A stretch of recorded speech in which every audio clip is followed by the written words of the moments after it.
ஹல்லேலூயா, ஹல்லேலூயா. நம்முடைய பிதாவாகிய தேவனால் கர்த்தராகிய இயேசு கிறிஸ்துவினால் உங்கள் அனைவருக்கும் கிருபை இறக்கமும் சமாதானமும் உண்டாவதாக. ஆமென். ஹல்லேலூயா. இந்த வேளையிலும் நம்முடைய ஆண்டவர் நம்மோடு கூட பேசும்படியாக தெரிந்து கொண்டதான வேத வார்த்தை சகரியா 2ஆம் அதிகாரம் 5வது வசனம். உங்களுக்கு சரியாக இப்பொழுது இந்த வசனம் ஞாபகம் இருக்குன்னா யாரும் சொல்லுவாங்க. இன்றைக்கு இந்த வாஸ்த சோபியா கரெக்டா சொல்ற. இன்றைக்கு காலையில உங்களுக்கு இந்த வசனம் இன்றைக்கு வார்த்தை வசனமாக கொடுக்கப்பட்டது. சரி, சகரியா 2:5. நான் அதற்கு சுற்றிலும் அக்கினி மதிலாக இருந்து அதன் நடுவில் மகிமையாக இருப்பேன் என்று கர்த்தர் சொல்லுகிறார். அல்லேலூயா. நான் அதற்கு சுற்றிலும் அக்கினி மதிலாய் இருந்து அதன் நடுவில் மகிமையாக இருப்பேன் என்று கர்த்தர் சொல்லுகிறார்.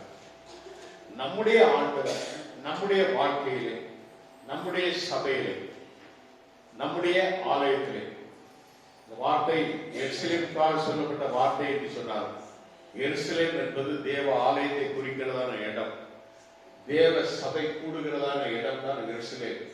அப்படினாலே நாம் எல்லாரும் தேவ சபையிலே நாம் கூடுகிறதான இடத்திலே ஆண்டவர் சொல்கிறார், நான் அதற்கு சுற்றிலும் அக்கினி மதிலாய் இருந்து அதன் நடுவில் மகிமையாக இருப்பேன். Praise God. ஹல்லேலூயா. நம் ஒவ்வொருடைய வாழ்விலும் நம் குடும்பத்திலும் அவர் நடுவாக வந்து நம்மை என்ன செய்கிறார்? கனப்படுத்துகிற அக்கினி மதிலாய் இருந்து காக்கிற தேவனாய் இருக்கிறார். நம்முடைய குடும்பத்தை காக்கிறார், நம்முடைய வாழ்வை காக்கிறார், நம்முடைய பிள்ளைகளை சுற்றிலும் மதிலாக இருந்து காக்கிற கர்த்தர். அவர்தான் அக்கினி மதிலாக நம்மோடு கூட இருக்கிற ஆண்டவர். அவர் யார் என்று சொன்னால் பரிசுத்த ஆவியானவர். அல்லேலூயா. பாடுகிறோம், அக்கினி நெருப்பாய் இறங்கி வாரம் என்று பாடுறோம். அக்கினி மதிலாக ஆண்டவர் இறங்கி வந்து நெருப்பாக இருந்து நம்மை ஆசீர்வதிக்கிற ஆண்டவர். நாம் பார்க்கிறோம், சீனாய் மலையிலே ஆண்டவர் ஆண்டவருடைய தேவ மகிமை வெளிப்பட்டது என்று சொல்லி நாம் பார்க்கிறோம். அல்லேலூயா. சீனாய் மலையிலே சுதந்திரம் நீங்கள் வாசிப்பீர்கள் என்றால் யாத்ராகமம் 24:16 நாம் பார்க்கும் பொழுது அங்கு நாம் பார்க்கிறோம் அக்கினி மதிலாய். அல்லேலூயா. அக்கினி மதிலாய் இருக்கிற ஆண்டவர் அங்க தேவ மகிமையினாலே அந்த சீனாய் மலையிலே அசைவாடி கொண்டிருக்கிறார். அந்த மகிமை எப்பொழுதும் சீனாய் மலையை சுற்றிலும் இருக்கிறது என்று நாம் அதில் வாசிக்கிறோம். கர்த்தருடைய மகிமை சீனாய் மலையின் மேல் தங்கி இருந்தது. மேகம் 6 நாள் அதை மூடியிருந்தது. 7ஆம் நாள் அவர் மேகத்தின் நடுவில் இருந்து மோசேயை கூப்பிட்டார் என்று நாம் பார்க்கிறோம். Praise God. ஹல்லேலூயா. அருமையான தேவனுடைய பிள்ளைகளே, நாம் வேதத்திலே இன்னும் ஒரு வசனத்தை நாம் வாசித்து பார்ப்போம் என்றால் 2 நாளாகவும் 7ஆம் அதிகாரம் 1, 2, 3 வசனங்களை நாம் வாசிக்கும் பொழுது அங்கு சாலமோன் புதிய தேவ ஆலயத்தை கட்டி அந்த வேளையிலே அதை பிரதிஷ்டை செய்து முடித்த பொழுது ஜனங்களை ஆசீர்வதித்து ஜெபம் பண்ணின பொழுது 1, 2, 3 7 செகண்ட் குரோனிக்கல் 7:1-3 சாலமோன் ஜெபம் பண்ணி முடிக்கிற போது அக்கினி வானத்திலிருந்து இறங்கி சர்வாங்க தகன பலியையும் மற்ற பலிகளையும் பட்சித்தது. கர்த்தருடைய மகிமையும் ஆலயத்தை நிரப்பிட்டு என்று சொல்லி நாம் பார்க்கிறோம். Praise God. ஹல்லேலூயா. கர்த்தருடைய மகிமை கர்த்தருடைய ஆலயத்தை நிரப்பினதனால் ஆசாரியர்கள் கர்த்தருடைய ஆலயத்துக்குள் பிரவேசிக்க கூடாது இருந்தது என்று நாம் அதை வாசிக்கிறோம். 3வது வசனத்தை வாசிக்கும் பொழுது அக்கினி இறங்குகிறதையும் கர்த்தருடைய மகிமை ஆலயத்தின் மேல் தங்கி இருக்கிறதையும் இஸ்ரவேல் புத்திரர் எல்லாரும் கண்டபோது தளவரிசம் மட்டும் தரையிலே ஓங்குப்புற குனிந்து பணிந்து கர்த்தர் நல்லவர், ஒரு கிருபை என்றும் உள்ளது என்று இருக்கிறார்கள் சொல்லி அவரை துதித்தார்கள் என்று நாம் பார்க்கிறோம். Praise God. ஹல்லேலூயா. அருமையான தேவனுடைய பிள்ளைகளே, சுதந்திரம் நாம் இந்த வார்த்தைகள் எல்லாம் பார்க்கும் பொழுது ஆதியிலே தேவ மகிமை எப்படி இருந்தது, ஆதியிலே தேவ மகிமை எப்படியாக காணப்பட்டது, அந்த ஆதி தேவ மகிமை, அந்த அபிஷேகம், அதை குறித்து தான் நாம் இப்பொழுது நாம் பார்க்க போகிறோம். நம் ஊருடைய வாழ்விலும் நம்ம எல்லாரும் அபிஷேகம் நிறைந்தவர்களாக காணப்பட வேண்டும். அபிஷேகம் தான் நம்முடைய வாழ்விலே ஒரு ஆசீர்வாதத்தை கொடுக்கும்.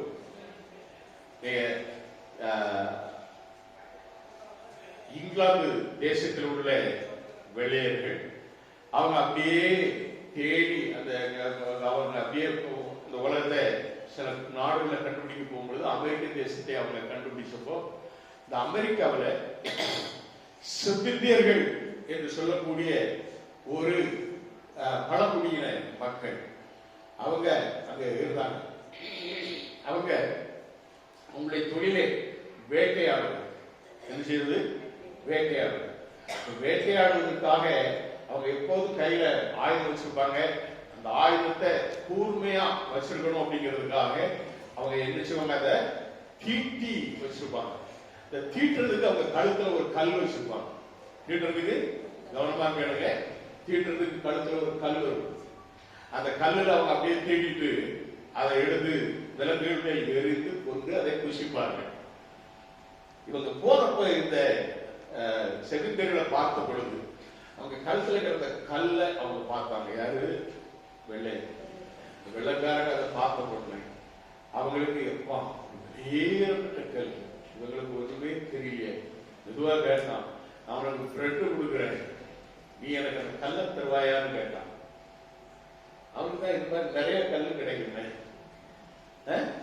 அவங்களுக்கு நிறைய கல் கிடைக்கும், எங்க இருக்குன்னு தெரியும். அதனால அவன் பிரெட் கொடுத்தா 2 கூட நிறைய பிரெட் கொடுக்காங்களே சொல்லிட்டு கல்லு கல்வி குடித்தான்.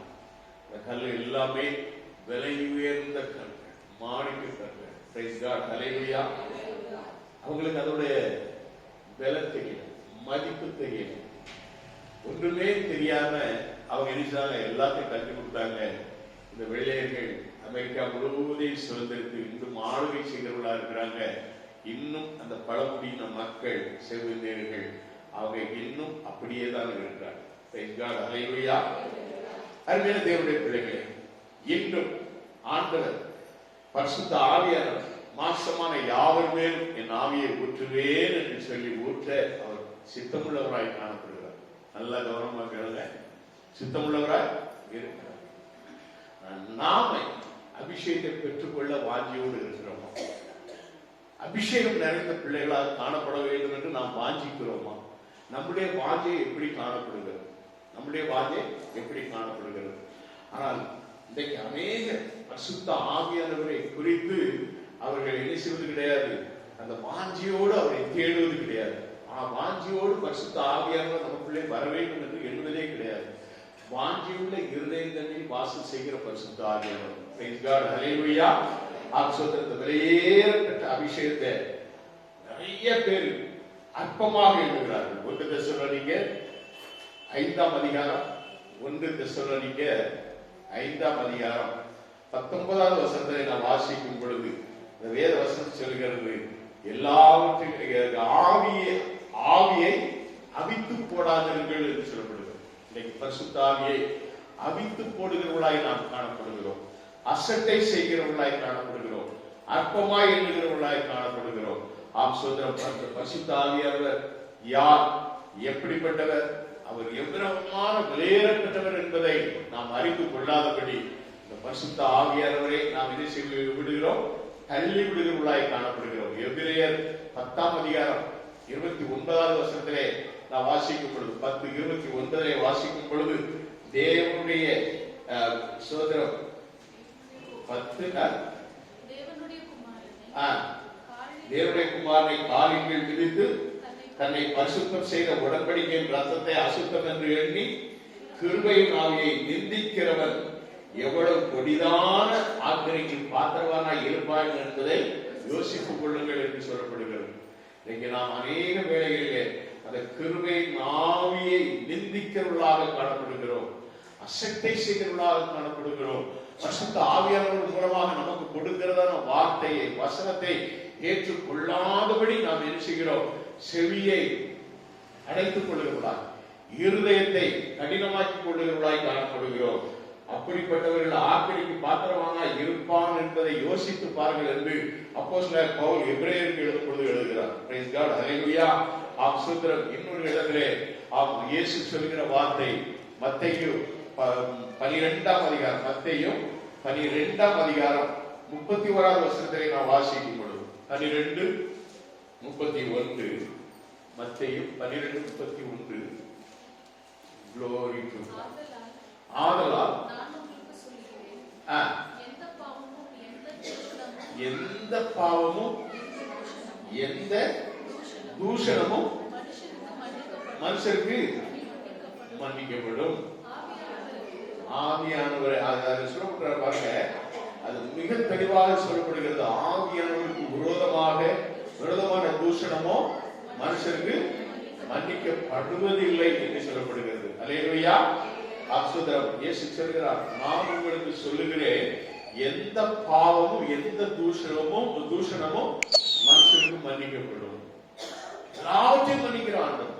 பரிசுத்த ஆவியானவருக்கு விரோதமாக நாம் பேசினால், நாம் தூஷித்தால், நாம் தூஷணமாக பேசினோம் என்று சொன்னால் அது மன்னிக்கப்படுவதில்லை என்று சொல்லப்படுகிறது. தேவனுடைய பிள்ளைகளே, இது நான் என்னுடைய வாழ்க்கையிலே நான் சிறுவனாக இருந்த பொழுது அங்க அப்பதான் ஒரு பெண்டெகாஸ்ட் ஒரு மிஷனரி என்று சொல்லக்கூடிய பாப்பா சங்கரப்பா என்று சொல்ல ஒரு அம்மா, ஒரு இளவயது பிறந்த கைக்குழந்தையோடு வந்து ஊழியம் செய்து கொடுத்திருந்தாங்க. அவங்க ஊழியத்துல அவங்க செபித்து மழையை நிறுத்துவாங்க. மழை வரும் அந்த காரணமாக இருந்த அப்படின்னால கரங்களை உயர்த்தி ஜோம் பண்ணி மழையை கமெண்ட் பண்ணி நிப்பாட்டுவாங்க. அந்நிய பாஷை அப்படி பேசுவாங்க.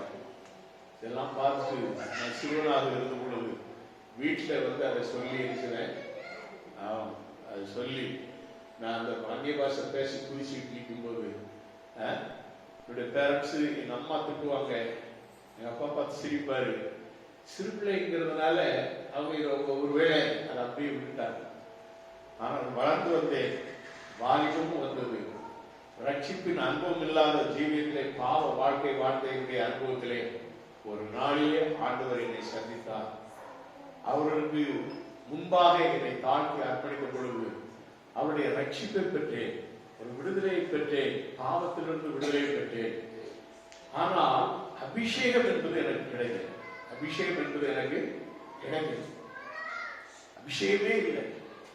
அப்பதான் வேதத்தை வாசிக்க ஆரம்பித்ததுனால ரட்சிக்கப்பட்ட நாள்ல இருந்து ஆதியாகத்திலிருந்து வெளிப்படுவது வர ஒவ்வொரு நாளும் தினமும் ஆராய்ந்து அறிந்து வாசிப்பேன். அப்பதான் அந்த வசனமும் என்னோடு கூட பேசி, அல்லேலூயா. ஆண்டவரே, நான் அறியாமல் செய்த பாவம், எனக்கு வசனம் தெரியாது, வார்த்தை தெரியாது, நான் உங்களுடைய வார்த்தையை புரியாததுனாலே, நான் அறியாததுனாலே இந்த பாவம் செய்தேன். எனக்கு அபிஷேகம் வேண்டும், என் பாவத்தை மன்னியும் என்று ஒரு நாளிலே கதறினேன். அக்டோபர் மாதம் 2ஆம் தேதி சோதர ஒரு மீட்டிங் சாமி ஜனத்துல தான் நடத்திக்கிட்டு இருந்தாரு. மீட்டிங்ல ஆண்டவர்களை நான் கேட்ட பொழுது ஆண்டவருடைய அபிஷேகம் மேல் வந்து இறங்கியது. அல்லேலூயா. அபிஷேகத்தை நாம் வாஞ்சிக்க வேண்டும். ஆண்டவர்களே, நான் அதை வாஞ்சித்த பொழுது என்னுடைய வார்த்தையை ஆண்டவர் நிறைவேற்றினார். அல்லேலூயா. நான் சோதரம். இன்றைக்கும் நாம் பார்க்கிறோம், அநேக ஆவியானவரோடு போராடுகிறவர்களாய் காணப்படுகிறார்கள். ஆதியாகம புத்தகத்திலே 6ஆம் அதிகாரம் 3வது வசனத்திலே நாம் வாசிக்கும் பொழுது, ஆதியாகமம் 6ஆம் அதிகாரம் 3வது வசனத்திலே வாசிக்கும் பொழுது, என் ஆவி என்றைக்கும் மனுஷனுடைய போராடுவதில்லை என்று சொல்கிறார். அப்பொழுது கர்த்தர் என் ஆவி என்றைக்கும் மனுஷனுடைய போராடுவதில்லை என்று சொல்கிறார். அநேக வேளையிலே அநேக காரியங்களோடு நாம் தேவனோடு போராடுகிறவர்களாய் காணப்படுகிறோம். நாம் அப்படி போராடி அப்படி நாம் என்ன செய்ய முடியாது. நம்முடைய இறக்கத்தை, நம்முடைய பாவத்தை நாம் அறிக்கை செய்து ஆண்டவரிடம் நம்முடைய இறக்கத்தை பெற்றுக்கொள்ள வேண்டும். ஆண்டவர் மனம் நிறைந்து நம்மை ஆசீர்வதிக்க வேண்டும். அவர் தான் நமக்கு ரட்சகர். நம்ம பரிசுத்த ஆவியானவரோடு நாம் போராடி ஜெபிக்க வேண்டும். ஆனால் போராடக்கூடாது. 2 விதமான காரியங்கள். போராடி ஜெபிக்கலாம், ஆனால் போராடி ஜெபிக்கிறேன் என்ற அந்த வார்த்தையை வைத்துக் கொண்டு ஆண்டவரோடு சண்டையிடுவது போல எனக்கு இதை செய்யவில்லை, எனக்கு அதை செய்யவில்லை என்று நாம் ஆண்டவரோடு நினைக்கக்கூடாது, போராடக்கூடாது. ஆண்டவர் நமக்கு தலைவராய் இருக்கிறார், நமக்கு கொடுக்கிறவராய் இருக்கிறார், அவர் நம்மை படைத்தவராய் இருக்கிறார். ஆதியிலே ஆண்டவர் அப்படித்தான் என்ன செய்தார்? நம்மை படைத்து உருவாக்கி நமக்கு ஆளுகை தந்தார். அவரிடத்திலே நாம் கேட்டுக்கொள்ளும் பொழுது அவர் நமக்கு எல்லாவற்றையும் அருளாது இருப்பது எப்படி என்று சொல்லி சொல்லப்படுகிறார். அல்லேலூயா. பொல்லாதவர்களாகிய நீங்கள் என்று ஒரு தாய் தோப்பனை குறித்து வேதம் சொல்கிறது, பெற்றோர்களை குறித்து சொல்லப்படுகிறது. நீங்கள் உங்கள் பிள்ளைகளுக்கு நல்ல ஈவுகளை கொடுக்க உங்களுக்கு அறிந்திருக்கும் போது என்னிடத்தில் கேட்கிற உங்களுக்கு நான் நல்ல ஈவை கொடுக்காது இருப்பேனோ என்று சொல்லி ஆண்டவர் சொல்கிறார். அல்லேலூயா. அதே வேளையிலே அநேகர் என்ன செய்கிறார்கள்? சவுலை போல ஆவியை இழந்து விடுகிறார்கள். ஆவியை பெற்றுக்கொள்ள வேண்டும். பெற்ற ஆவியை இழந்து விடக்கூடாது.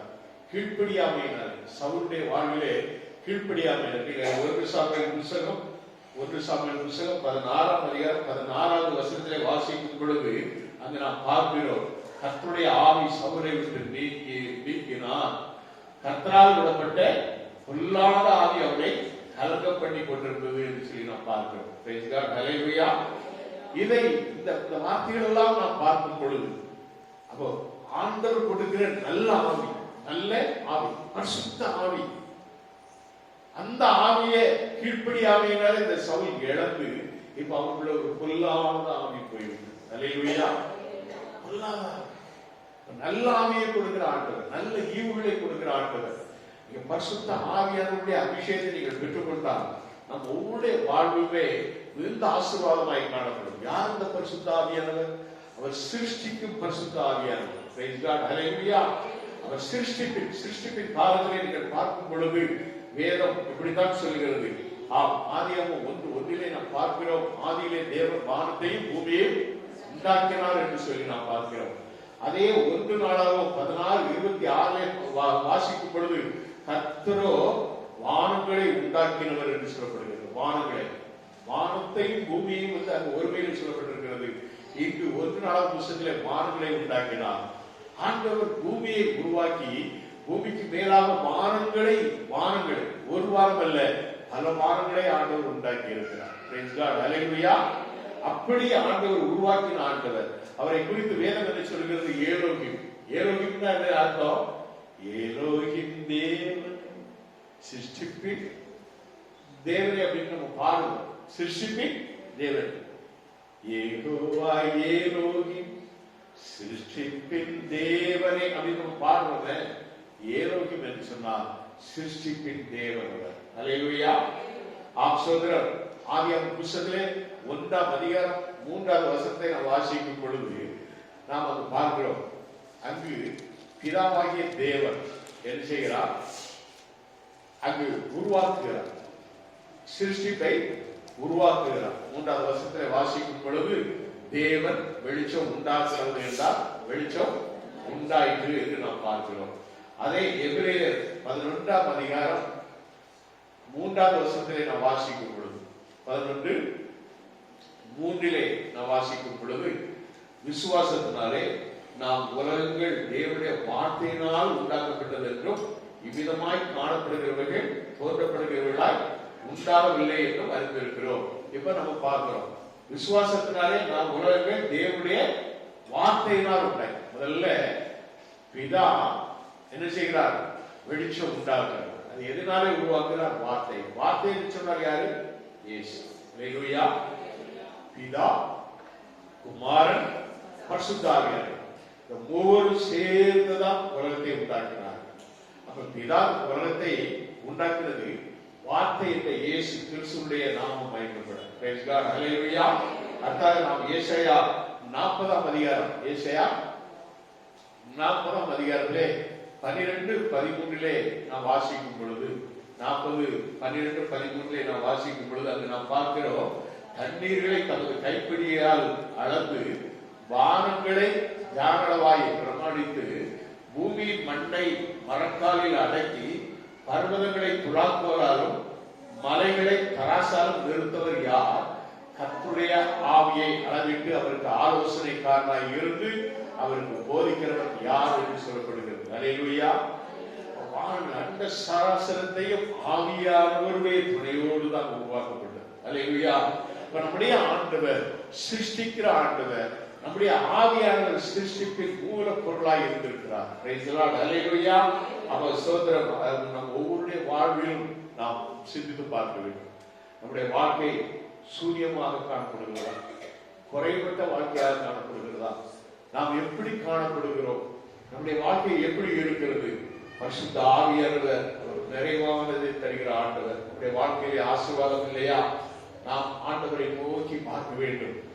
ஆவியானவர் நம்மிலே நமக்கு உள்ளே வரத்தக்கதா, எங்களுக்குள்ளே வாசு செய்யும் ஆவியானவராய் எங்களுக்குள்ளே வாழும் என்று நாம் வாஞ்சியோடு ஆண்டவரை நாம் வரவேற்கும் பொழுது பரிசுத்த ஆவியானவர் நம்மை நிரப்புகிறார். அல்லேலூயா. வெறுமனே ஞானஸ்நானம் பெற்றோம் இல்லை, ஆசோத்திரம் நாம ரட்சிக்கப்பட்டோம், ஞானஸ்நானத்தை பெற்றோம், அதோடு நம்முடைய வாழ்வை நின்று விடக்கூடாது. பரிசுத்த ஆவியானுடைய அபிஷேகத்தை பெற்றுக்கொள்ள வேண்டும். பரிசுத்த ஆவியானவர் அவரே நம்மை சிருஷ்டிக்கும் தேவனாய் இருக்கிறார், நம்மை உருமாற்றுகிற தேவனாய் இருக்கிறார். அவர் நமக்குள்ளே வரும்பொழுது நாம் புது பலன் அடைகிறோம். அதனால்தான் சங்கீதக்காரன் 51:10 சொல்லுகிறார், சுத்தமான இருதயத்தை எனக்கு தாரும், நிறைவரமான ஆவியை என்னிலே சிருஷ்டியும் என்று சொல்கிறார். நிலைவரமான ஆவி,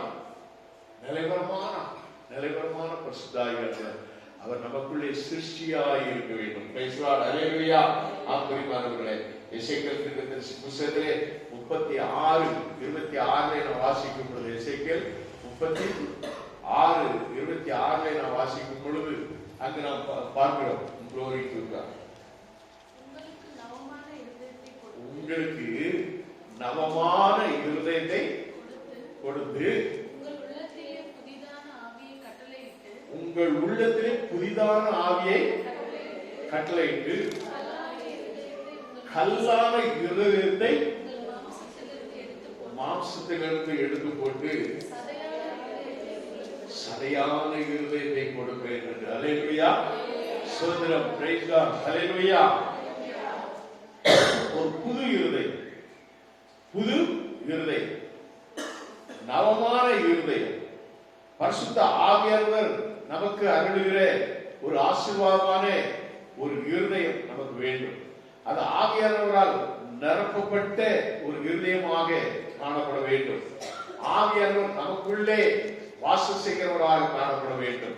அருமையான தேவனுடைய பிள்ளைகளே, உங்களுக்கு நவமான இருதயத்தை கொடுத்து உங்கள் உள்ளத்தில் புதிதான ஆவியை கட்டளையிட்டு கல்லான இருதயம், இந்த கல்லான இருதயம் தான் நம்முடைய இருதயத்தை அடிக்கடி கடினப்படுத்துகிறதாய் காணப்படும். கடினப்படுத்துகிறது. அதான் ரட்சிக்கப்படுவதற்கு முன்பதாக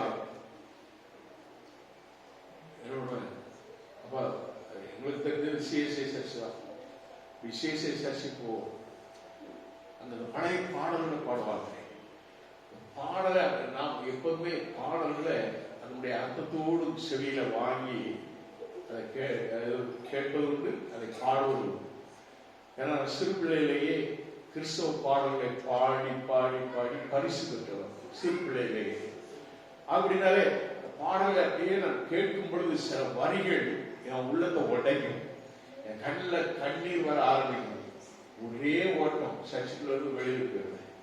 வெளியில் போய் அப்படியே ஒரு சிகரெட் எடுத்து அப்படி பத்த வச்சுக்கிட்டு அப்படிப்பேன். என் வாழ்க்கையில் நடந்தது சொல்றேன். உடைக்கப்பட்ட உள்ளத்தை கல்லாக்கி கொள்வேன், கல்லா மாற்றி போயிடுச்சு. மாதங்கள், வருஷங்கள் அப்படியே போயிட்டு கடைசியில என் சூழலையே மாற்றி பெண்டைக்கா சர்ச்சில் போய் உட்கார்ந்த பொழுது உள்ளமெல்லாம் உடைக்கப்பட்டவன். 3 நாள் அந்த சர்ச்சுக்கு நான் போகும்போதே 3வது நாளிலே முழுவதுமாக என்னை ஒப்பு கொடுத்து நான் ரட்சிக்கப்பட்டவனாக மாறியது. அதுதான் என் வாழ்விலே நான் பெற்றுக்கொண்ட சந்தோஷம். அல்லேலூயா. கல்லான இருதயம் இப்பொழுது அகற்றப்பட்டு சதையான இருதயத்தை கொடுக்கிறார். Praise the Lord. அல்லேலூயா. உங்களுக்கு கல்லான இருதயத்தை உங்கள் மாம்சத்திலிருந்து எடுத்து போட்டு சதையான இருதயத்தை உங்களுக்கு கொடுப்பேன். இதுதான் ஆண்டவர் உங்களுக்கு கொடுக்கிறதா வாக்குத்தத்தம். அல்லேலூயா.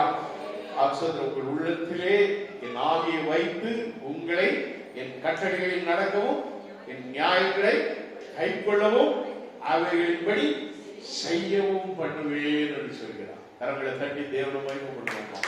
பரிசுத்த ஆவியாரின் நாமத்திலே வந்துவிட்டால் பரிசுத்த ஆவியாருடைய அபிஷேகத்தை நாம் பெற்றுக்கொண்டால் நம்முடைய கால்கள் வீட்டிலே தெரிந்திருக்காது. மணி டைமை பார்த்துக்கிட்டே இருக்கும், நேரத்தை பார்த்துக்கிட்டே இருக்கும். ஐயோ டைம் போகுது, சர்ச்சைக்கு போகணும், நேரம் ஆயிடுச்சு. என்ன செய்வோம்? சுறு என்று என்ன செய்வோம்? எழுந்திரிச்சு ஓடி வரும். அடுத்த வாரத்துல 8 அடிக்கலாம் இந்த பாடல் சத்தம் கேட்டு, சரி நான் சொன்னேன் நல்லா முடிச்சிட்டாரு அப்படின்னு நான் நினைச்சேன். இந்த வாரத்துல ஆள காணவே இல்லை. 8:45 ஆயிரம் என்ன செய்யல, கதவும் திறக்கப்படல. கர்த்தருக்கு சோதரம். ஏன் சொல்றேன்னு புரிஞ்சுக்கணும். சுட்டி காமிக்கிறது யாரா இருந்தாலும் சரி, தவறை சுட்டி காமிக்கிறது ஆவியானுடைய உரிமை. அதை ஏன் கேள்வி கேட்க உங்களால் முடியுமா? முடியவே முடியாது. நம்ம எல்லாரையும் ஆண்டவர் அதிகாலையிலே தட்டி எழுப்புகிறார். நாம இன்னும் கொஞ்சம் தூங்கட்டும், இன்னும் கொஞ்சம் வரகட்டும், இப்படியே நாம நினைக்கிறோம். பைபிள்ல ஒரு வேத வசனம் உண்டு. பைபிளை நான் குறிச்சு வச்சிருக்கிறேன். அன்னைய தேவனுடைய பிள்ளைகள், அந்த வேத வசனம் இப்படியாக சொல்லுகிறது. ஏசாயா 28:20 கால் நீட்ட படுக்கையின் நீளம் போதாது, மூடிக்கொள்ள போர்வையின் அகலம் போதாதுன்னு சொல்லப்படுகிறது. கால் நீட்ட படுக்கையின் நீளம் போதாது, மூடிக்கொள்ள போர்வையின் அகலம் போதாது. அந்த அளவுக்கு போர்வையை இழுத்து மூடி காலை நீட்டி உருண்டுகிட்டு தான் வரணும். தவிர ஆண்டோட தேடலுங்க வாஞ்சை எப்பொழுது ஒரு பரிசுத்த ஆவியானவர் உங்களை அபிஷேகம்.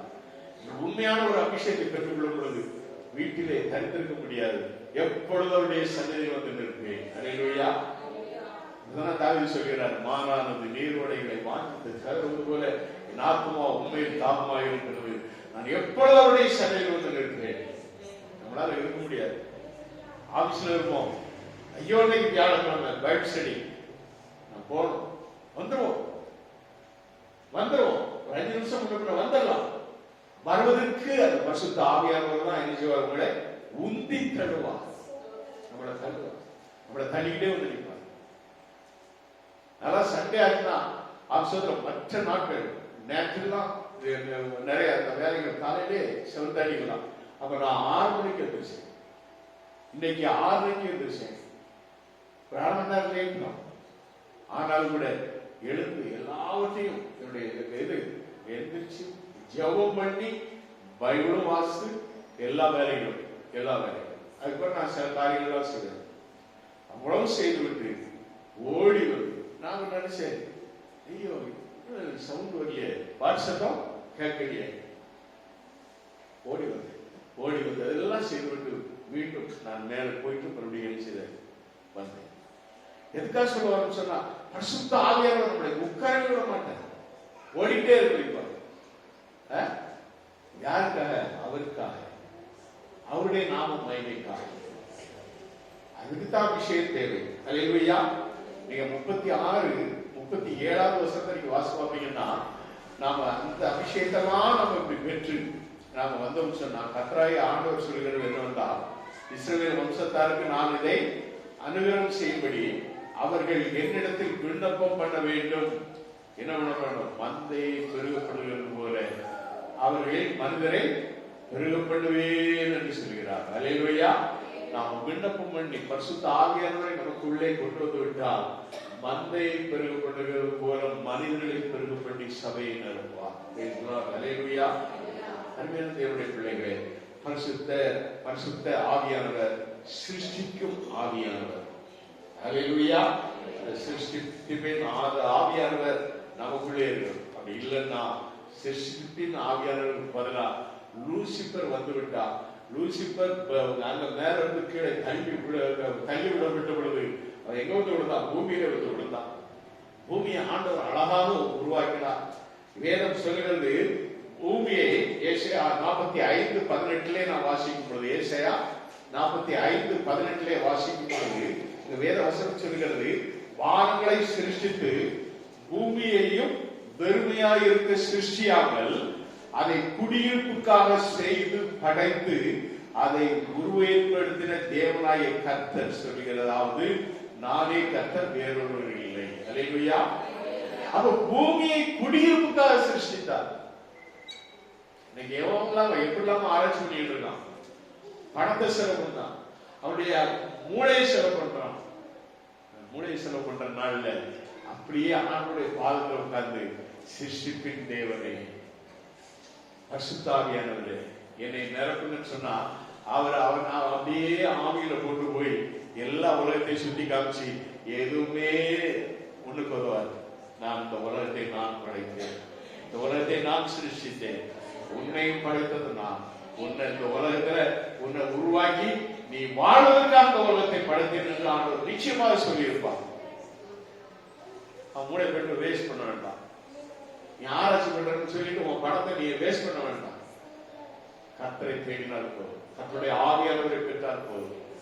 மூன்றாம் வானம் வரைக்கும் அருமையான தேவனுடைய பிள்ளைகள், ஒரு ஊழியக்காரனை மேல வர கொண்டு போறாருன்னா அங்க கொண்டு போய் ஆண்டவர் என்னதெல்லாம் காமிச்சிருப்பார். அல்லேலூயா. ஒன்றாம் வானம், இரண்டாம் வானம், மூன்றாவது வாரம். மூன்றாவது வாரத்துல என்னெல்லாம் இருக்கு, எல்லா அதிசயங்களையும் ஆண்டவர் காண்பித்தார் அல்லவா.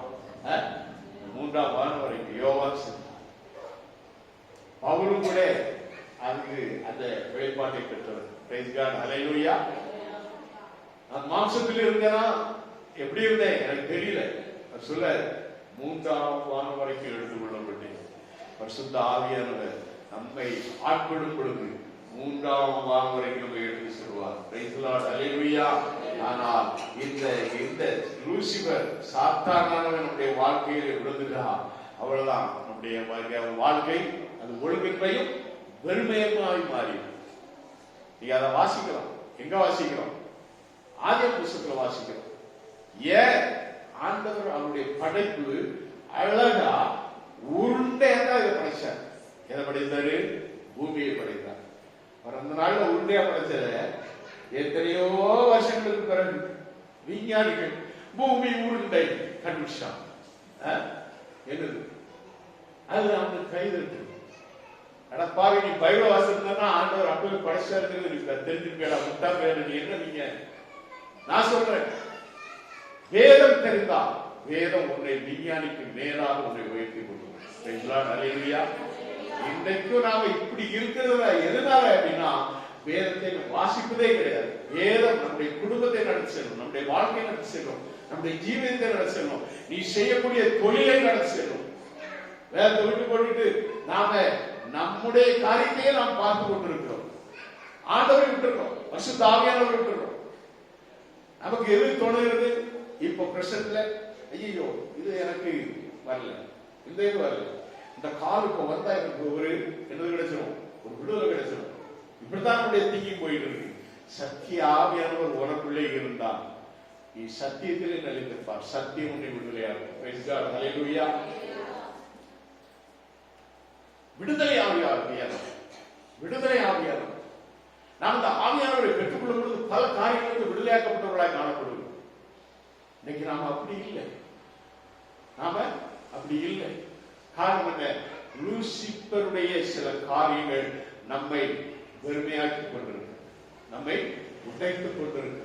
அவ எப்போ பூமியிலே விழுந்தானோ பூமியானது ஒழுங்கின்மை வெறுமையுமாய் மாறி பாவம் மனிதனுடைய வாழ்வில் எப்போ லூசிபர் வருகிறானோ நம்முடைய வாழ்வு அது வெறுமை ஒழுங்கின்மையுமாக போய்விடுகிறது. ஆனால் பரிசுத்த ஆவியானவர் உன்னை சீர்படுத்தும் ஆவியானவர். அல்லேலூயா. அவருக்கு ஒரு பேரு ராஜாப்பா. RACHAPA, ராஜாப்பா. அப்படின்னா என்ன அர்த்தம் அப்படின்னா அவரு அடைகாக்கும் ஆவியானவர். ஜலத்தின் மேல் அசைவாடினார் என்று நாம் பார்க்கிறோம். ஆதியாகமம் 1:2.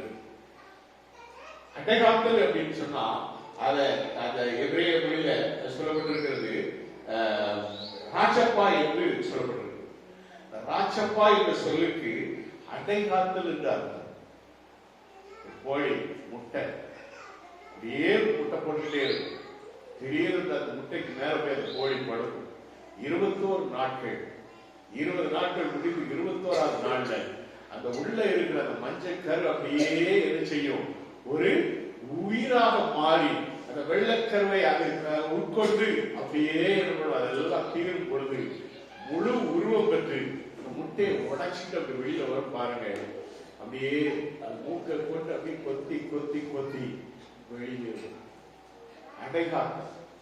கோழி அடைகாத்ததுனால இந்த உலகத்தை ஆண்டவர் உருவாக்கி கொடுத்தார். ஹல்லேலூயா. பாவ மனிதன் நம்முடைய வாழ்க்கையில வந்து நம்முடைய வாழ்வை சீரழித்து விட்டார். அடைகாக்கும் ஆவியானவர் நமக்குள்ளே வரும் பொழுது நம்முடைய வாழ்வை வளமாக்க வல்லவராய் இருக்கிறார். ஹல்லேலூயா. பிள்ளைங்களே, இந்த ஆவியானவர் ஒழுக்கத்தை மாற்றும் ஆவியானவர், ஒழுங்கீனத்தை மாற்றும் ஆவியானவர். அநேக வேளையில நாம் ஒழுங்கீனமாக காணப்படுவோம். சபைக்குள்ளே வர்றோம், சபைக்குள்ள வந்து உட்கார்றோம், ஆராதனை நடக்கும், திடீர்னு நாம வெளியில போறோம். ஒரு காரியத்துக்கு வெளியில போறோம், பக்கத்துல ரெஸ்ட் ரூம் இருக்கு, நாம ஏதோ நமக்கு ஒரு அர்ஜென்ட் அது போகலாம். ஆனா வந்துட்டு நம்ம வெளியில வேற ஏதாவது காரியத்துக்காக போகணும், நிச்சயமாக நம்மளுக்கு ஒழுங்கினம் காண முடியும். எல்லாரும் எழுந்திருந்து ஆராதிக்கும் பொழுது கைகால் முடியாது, ரொம்ப பலகீனப்பட்டவங்க அவங்க உட்காருவாங்க. ஆனா எல்லாரும் எடுப்பிடிக்கும் போது முடியும் என்று இருக்கக்கூடியவர்கள் கூட உட்கார்ந்து பாருங்க, அது தவறான காரியம். ஒழுங்கினத்தை எல்லாம் மாற்றக்கூடிய வல்லமை உள்ளவர் பரிசுத்த ஆவியானவர். நம்முடைய வாழ்விலே எதெல்லாம் ஒழுங்கற்ற செயலாக காணப்படுகிறதோ இந்த ஒழுங்கீனத்தை எல்லாவற்றையும் மாற்றுகிற பரிசுத்த ஆவியானவர் நம்முடைய ஆவியானவர். அல்லேலூயா. ஆசோதரம் அதிகாலையிலே ஜெபிக்க மாட்டாங்க. நல்லா இப்ப ஏற்கனவே சொல்லியா, சர்ச்சில் யாராவது 2 பேர் முன்னால 2 பேர் ஜெபம் பண்ணணும்னு சொல்லுவேன். வேற ஒருத்தரா மாத்தினேன், என்னால முடியல, ஏன்னா டைம் எல்லாம் அவங்க எழுதுவாங்க. வீட்டுல ஜெபம் பண்றது கிடையாது, வீட்டுல முழங்கால் போட்டு நிக்க மாட்டாங்க, சபையில வந்து மணிக்கணக்கா ஜெபம் பண்ண ஆரம்பிச்சுடுவாங்க. ஆசோதரம் ஒழுங்கினம். எதை சொல்லி ஜெபிக்க வேண்டுமோ, எந்த காரியத்துக்காக ஜெபிக்க வேண்டுமோ, கர்த்தான ஜெபம் இல்லாவிட்டால் அது ஒழுங்கினமாக கருதப்படும். சபையிலே ஜெப குறிப்புகள் சில காரியங்களை சொல்லும் பொழுது சபை வேளையிலே, ஆராதனை வேளையிலே அதற்காகத்தான் ஜெபிக்க வேண்டும். அது நம்ம ஷார்ட்டா நம்ம ஜெபம் பண்ணி முடிக்கலாம். அதை விட்டுட்டு நம்ம அது ஒழுங்கினமாக மாறிவிடும். இப்படி ஆசோதரம் ஒழுங்கினத்தை குறித்து நாம் பார்க்கும் பொழுது நேர காரியங்களை நாம் ஒழுங்கினமாக காணப்படுகிறோம். பரிசுத்த ஆவியானவர் நமக்கு துணை நின்று நம்முடைய ஒழுங்கினத்தை மாற்றி நம்மை ஒழுங்கான பிள்ளைகளாக, ஒழுங்கான ஆவிக்குரிய ஒரு வாழ்வை தந்து நம்மை ஆசீர்வதிக்க அவர் வல்லவராக இருக்கிறார். Praise the Lord. ஹல்லேலூயா. அப்ப ஒழுங்கை சிருஷ்டிப்பவர் பரிசுத்த ஆவியானவர். நான் ஏற்கனவே சொன்னேன், நீங்க சங்கீதம் நீதிமொழிகள் 8ஆம் அதிகாரம் 27ஆவது வசனத்தை வாசிக்கும் பொழுது அதில் நாம் பார்க்கிறோம், அவர் சமுத்திர விசாலத்தை வட்டடித்தார் என்று சொல்லப்படுகிறது. பூமியை உருவாக்கி பூமியை வட்டடித்தார் என்று சொன்னால் உருண்டையா தான் அவர் மாற்றி வச்சிருந்தார். உருண்டையா தான் ஆண்டவர் படைத்தார்.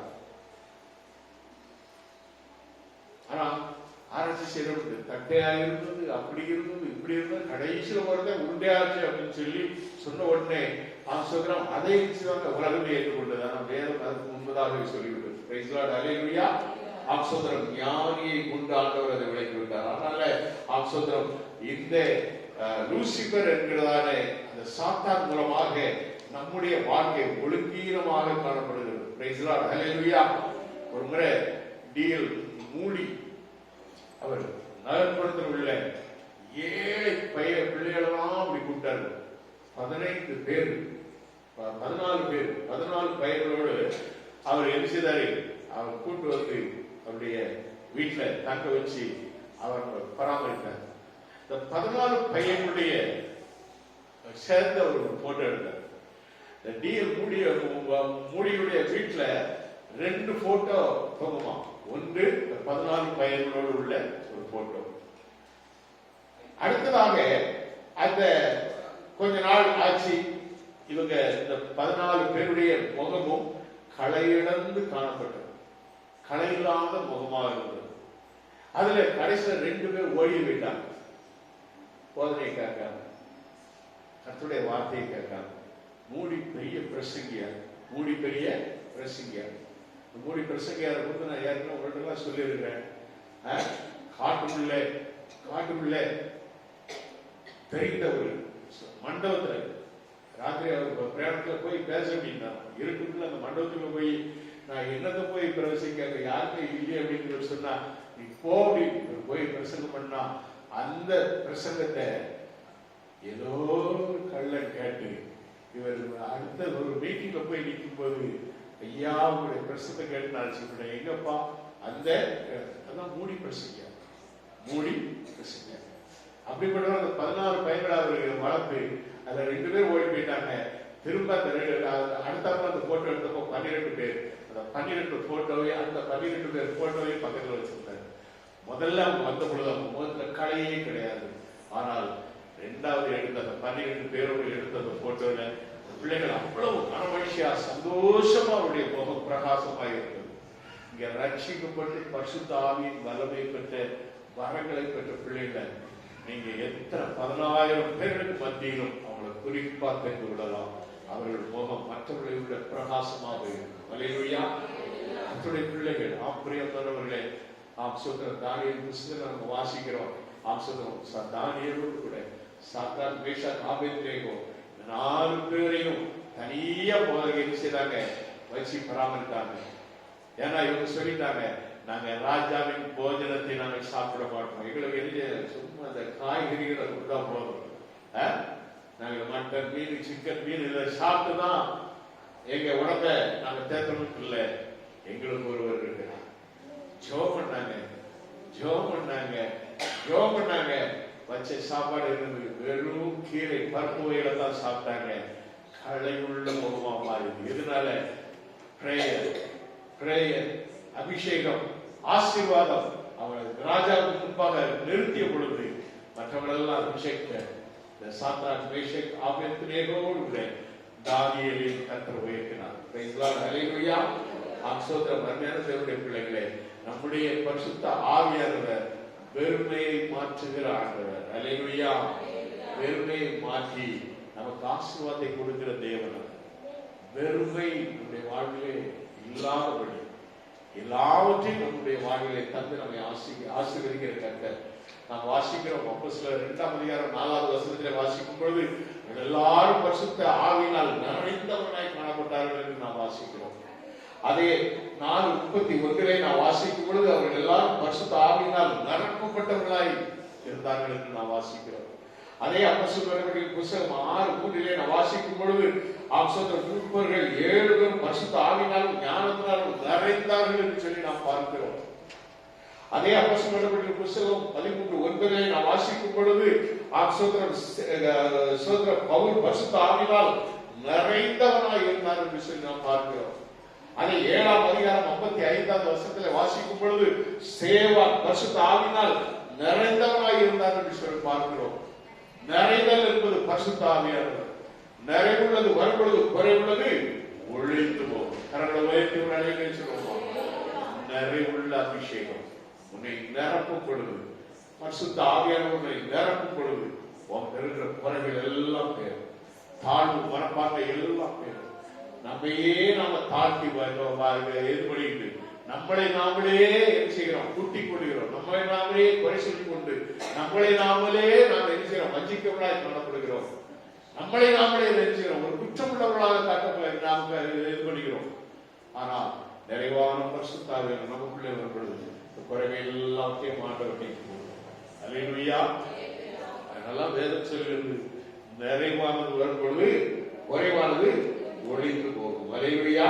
அப்போஸ்தலர் 13:52 வாசிக்கும் பொழுது சீஷர்கள் சந்தோஷத்தினாலும் பரிசுத்த ஆவியினாலும் நிரப்பப்பட்டார்கள் என்று நாம் பார்க்கிறோம். எபேசியர் 5ஆம் அதிகாரம் 18வது வசனத்திலே வாசிக்கும் பொழுது நாம் பரிசுத்த ஆவியினாலே நிறைந்திருக்க வேண்டும் என்று அந்த சொல்கிறார். அதாவது ஒரு வசனத்தை மாத்திரம் வாசிப்போம். எபேசியர் 5:18. Glory to God. எபேசியர் 5:18.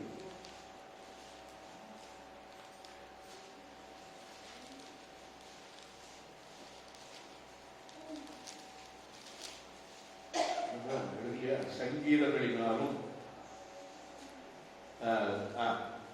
18 துன்மார்க்கத்திற்கு ஏதுவான மதுபானம் வெறிகொள்ளாமல் ஆவியினால் நிறைந்து சங்கீதங்களினாலும் கீர்த்தனைகளினாலும் ஞான பாட்டுகளினாலும் ஒருவருக்கொருவர் புத்தி சொல்லிக் கொண்டு உங்கள் இருதயத்தில் கர்த்தரை பாடி கீர்த்தனம் பண்ணி நம்முடைய கர்த்தராகிய இயேசு கிறிஸ்துவின் நாமத்தினாலே எப்பொழுதும் எல்லாவற்றிற்காகவும் பிதாவாகிய தேவனை ஸ்தோத்தரித்து தெய்வ பயத்தோடு ஒருவருக்கொருவர் கீழ்ப்படிந்திருங்கள் என்று அப்போஸ்தலனாகிய பவுல் எழுதுகிறார். தேவனுடைய பிள்ளைகளே, துன்மார்க்கத்திற்கு ஏதுவான வெறி, மதுபான வெறி, இந்த வெறி கொண்டு வாழாதபடி பரிசுத்த ஆவியானவருடைய அபிஷேகத்தை பற்றி நாம் வாழ வேண்டும். அல்லேலூயா. அந்த அபிஷேகம் தான் நம்மளை துள்ளி குதிக்க வைக்கும். இந்த அபிஷேகம் தான் நம்முடைய வயது அழுது நம்முடைய முதுமை எதுவுமே நமக்கு வெளிப்படாது. நம்முடைய பலகீனத்தை வெளியே கொண்டே வராது. அபிஷேகம் நமக்குள்ளே இறங்கும் பொழுது அவருடைய பலத்தோடு என்னை பலப்படுத்துகிற கிறிஸ்துவினாலே எல்லாவற்றையும் செய்ய எனக்கு பலன். ஒரு பேச்சுக்கு சொல்றேன், எல்லாரும் எழுப்பின்னு சொன்னா நான் சொல்றேன், இவ்வளவு நேரம் எழுப்பி நின்று நான் உங்களுக்கு மத்தியில பிரச்சனை பண்ணி கொண்டு இருக்கிறேன். நான் நின்று கொண்டே இருப்பேன், முடிவு வரை நின்று கொண்டே இருப்பேன். நீங்க எத்தனை பேர் இருந்திருப்பீங்க? கொஞ்சம் பேர் இருந்திருப்பீங்க. கொஞ்சம் பேர் உட்கார்ந்து இருந்து எந்திரிக்க யோசிப்பீங்க. ஆனால் பரிசுத்த ஆவியானவர் உங்களை பலப்படுத்துகிற பரிசுத்த ஆவியானவர் அல்லேலூயா நம்மை எழுப்பி நடக்க பண்ணுகிறார், எழுந்து ஓட பண்ணுகிறார். பரிசுத்த ஆவியானவருடைய பலத்தோட ஓடுகிற ரதங்கள். நீங்க பாத்தீங்கன்னா எத்தியோப்பிய மந்திரி என்று சொல்லக்கூடிய அந்த மந்திரிக்கு போதனை செய்து விடுவாங்க. அவர் ஏசாயா தீர்க்கதரிசன புத்தகத்தை வாசித்துக் கொண்டிருக்கும் பொழுது பிலிப்பு என்று சொல்லக்கூடியதான தேவ மனிதனுக்குள்ளே பரிசுத்த ஆவியானவர் சொல்றாரு, நீ ஓடிய அந்த ரதத்தின் மேல் ஏறி போடு. ஓடுற ரதம் எவ்வளவு ஸ்பீட்ல ஓடும் தெரியுமா? நாம பார்க்கிறோம். 1 HP, 2 HP, 3 HP, 4 HP இப்படி எல்லாம் எதுல வருது? மோட்டர்ல வருது. HP என்னது? லோ சத்தமா ஹார்ஸ் பவர். 2 குதிரை ஓடுற சேரட் வண்டி. ரதங்கள்லாம் 4 குதிரை கூட்டிடும். 4 ஹார்ஸ் பவர். இவ்வளவு பவரா இருக்கும். நம்ம வீட்டுல ஓடுற 2 HP மோட்டர் இவ்வளவு பம்ப் பண்ணி காண்பது தண்ணீர. இந்த பவரை விட பரிசுத்த ஆவியானவருடைய வல்லமை மிகவும் பெரியது. கரங்களை தட்டி பரிசுத்த ஆவியானவருடைய வல்லமை மிகவும் பெரியது, மிகவும் பெரியது. அவர் நம்மை பலப்படுத்தினார். உம்மாலே நான் ஒரு சேனைக்குள் பாய்வேன், உம்மாலே நான் ஒரு மதிலையும் தாண்டுவேன். எவ்வளவு பெரிய பலம்! எந்த கோலியாத்தையும் எதிர்த்து நிற்க முடியாது. Praise the Lord. அல்லேலூயா. பரிசுத்த ஆவியானவரை பெற்றுக்கொள்ள வேண்டும். மகிமையான பரிசுத்த ஆவியானவருடைய மகிமை, அவருடைய மகிமை பரிசுத்த ஆவியானவர் மூலமாக இன்னும் நம்ம என்ன செய்யும்? மகிமையின் மேல் மகிமையாக கொண்டு போய் செல்லும். Praise the Lord. அல்லேலூயா. அருமையான தேவனுடைய பிள்ளைகளே, ஆம் சுதந்திரம் ஒரே ஒரு காரியத்தை சொல்லி முடிக்கலாம்ன்றீங்க. ஒரே ஒரு மனுஷனை குறிப்பு. அவருடைய பெயர் வந்து சுதந்திரம்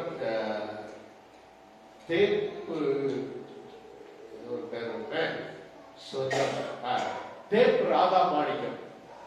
அந்த காலத்தில் கருணாநிதி வாழ்ந்த காலத்தில் டிஎம்கேக்கு பாட்டு பாடுகிறார். மேடையில் ஏறி சினிமா பாடல்களை பாடி அந்த மக்கள் கூட்டம் வரும்பொழுது பாடுறவர் தேப்பு ராதா மாணிக்கம்.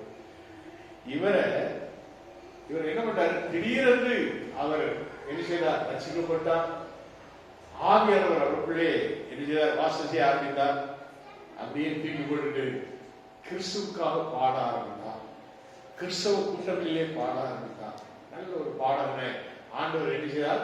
இப்ப கிறிஸ்தவ பாடகனாக ஆண்டவர் மாற்றி கிறிஸ்துவுக்காக பாட ஆரம்பித்தார். அவர் அந்த ஒரு நாள் பாளையங்கோட்டை ஏரியாவில் ஒரு மீட்டிங் நடந்த பொழுது, கலைஞருடைய மீட்டிங் நடந்த பொழுது, அதே வேளையில இவரும் அந்த பகுதியிலே என்ன செய்தாரு?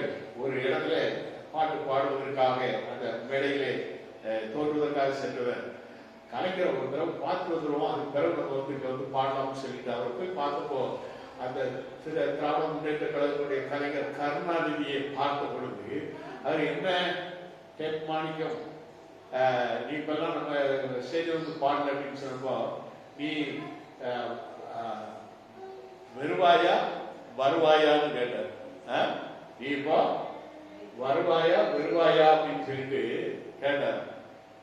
சொன்னாரா, ஐயா நீங்க 10,000 ரூபாய் கொடுப்பீங்க, 10,000 ரூபாய் நீங்க கொடுப்பீங்க. ஆனா நான் இப்ப கிறிஸ்தவ குடும்பத்துல பாடப்படுறது 300 இருந்து 500 ரூபாய் கொடுப்பாங்க, 300 கொடுப்பாங்க, 500 கொடுப்பாங்க. நீங்க 10,000 கொடுத்த பொழுது நான் வருவாயா தான் இருக்கேன். அல்லேலூயா. எல்லாத்தையும் குடிச்சு சீரழித்து ஆடி பாடி கம்ப்ளீட்டா காலி பண்ணிட்டு மட்டையாயிருவையா. இப்போ நான் புது மனிதன், புதிய அபிஷேகத்தை பெற்றவர். 300 கிடைத்தாலும் மனமகிழ்ச்சி சந்தோஷத்தோடு அது வருவாயாக காணப்படுகிறது. எனக்கு என்னுடைய குடும்பத்திற்கு வருவாயாக காணப்படுகிறது. 300 500 எனக்கு வருவாய், 10,000 தான் எனக்கு வருவாய் என்று சொன்னார். அல்லேலூயா. பரிசுத்த ஆவியானவருடைய வாழ்க்கையில் வந்து அவருக்கு கிடைப்பதிலே நீ அவருக்கு மகிழ்ச்சி அடைவாய், உனக்கு இருப்பதிலே நீ மகிழ்ச்சி அடைவாய், அவர் உனக்குள்ளே வாசம் செய்வதிலே உனக்கு புது மகிழ்ச்சி வரும்.